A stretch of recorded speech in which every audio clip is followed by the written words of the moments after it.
January 2010, and it's 3 nights until the performance of the group's latest show. They're putting on one of the less well-known pantomimes, Robinson Crusoe. I started with the charity players, Sandy formed those 17 years ago. Because it's 2 groups as one, isn't it? Yeah, it is now, yeah. The St Albans players have been going for over 50 years. They needed membership, we had membership, they had the venue, so we joined together. We've been together now 10 years. Well, I got to know about it from a relative, a relative from my husband's family. A drunken night in a pub, somebody said, oh, I've had this script, I think I'm going to go for an audition. So I said, OK, I'll come along. And I read The Dame, and last year, my first part ever was The Dame.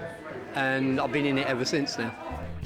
In addition to learning the lines of each play, there are backstage roles, such as writing, directing, makeup and building the set too. There's a lot of work done off-site, so to speak, and then we come down here, but we normally start planning for the panto sort of in September time. Yeah, we do a lot of in-house writing, and to date I've written 3 pantomimes, which have been very successful. Mainly I'm just responsible for dealing with the characters and getting the theme together for it, I mean. But there's programmes, there's set, and apparently the director's supposed to keep abreast of all those. So thankfully other people have took those tasks. So it's been an all-round team effort, really.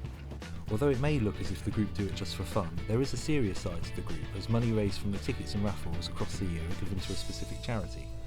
Once a year, as a group, we nominate a local charity, and we do 3 productions a year, and the profits from them 3 productions go to those charities. This year we're doing autism charity, part of the General Hospital, and we normally raise around about the £2,000 mark every year for these charities. We take a very active interest in the charities.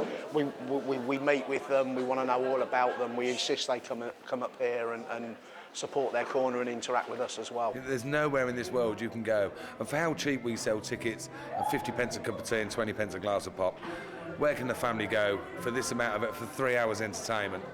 It's now the night before the first performance, and although we've only attended rehearsals as mere onlookers, we are all a little nervous for them.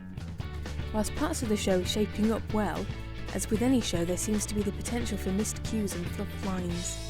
Well, probably the scariest one was when we actually jumped 11 pages in the script on stage, and it was actually down to me, I seem to remember.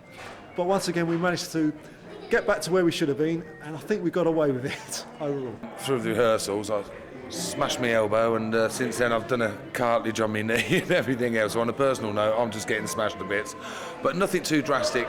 Well, we know it's gone wrong, but nothing too drastic where the audience don't know the script. I don't think they've seen it. It's almost curtain up time, and the hall is filling up with friends, relatives and others. Des welcomes the audience, and the show begins.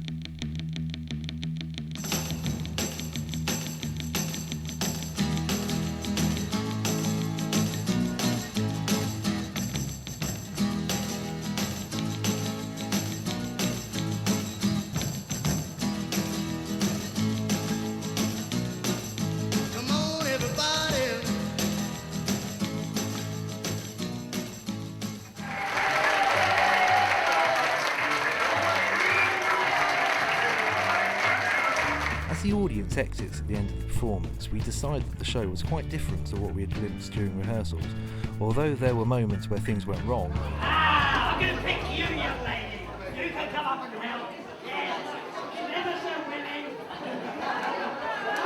Oh, she doesn't want to help. these are just small critical things in a show which is primarily there to entertain and raise money, and it certainly did just that. We heard this week that they've raised £2,000, which is a fantastic sum. St Alban stays 3 shows a year, so why not come along and join in the fun, or simply just come and enjoy the show. And give applause for a cause.